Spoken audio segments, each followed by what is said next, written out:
Donc Webus, c'est encore une transaction qui est en cours, mais en fait le but c'est tout simplement de pouvoir proposer aux passagers à la fois du covoiturage et du bus de manière à faciliter leur recherche. Parce qu'aujourd'hui, quand on cherche des trajets pour se déplacer, on peut aller sur plusieurs endroits, plusieurs sites, plusieurs sources pour aller chercher du train, du bus, du covoiturage.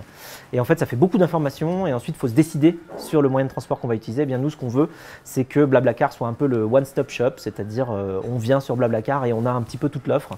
Donc déjà covoiturage et bus, peut-être un jour train, enfin voilà. Donc l'idée étant de faciliter l'expérience et d'éviter d'avoir à chercher plein d'informations sur plein de sources différentes. Alors aujourd'hui, on voit déjà des offres de bus au milieu du covoiturage. Ça existe déjà, ça fait quand même assez longtemps qu'on le fait. On a commencé notamment à le faire à partir de la Russie, mais aussi maintenant en France, ça doit faire 8-10 mois qu'on le fait. Donc on trouve des places de bus au milieu des places de covoiturage, donc ça marche déjà. Mais c'est vrai que c'est une tendance qui va s'intensifier, toujours dans une logique de faciliter la recherche de trajets. Alors les voitures autonomes, c'est un grand sujet. Cela dit, pour Blablacar, en fait, c'est assez naturel. Dans la mesure où aujourd'hui, on fait une mise en relation entre un conducteur et sa voiture et 2 ou 3 passagers.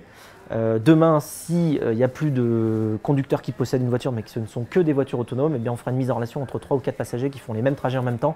Mais en fait, technologiquement, c'est un petit peu la même chose, puisque la grande difficulté réside simplement dans le fait qu'il faut mettre en contact des personnes qui font les mêmes trajets au même moment.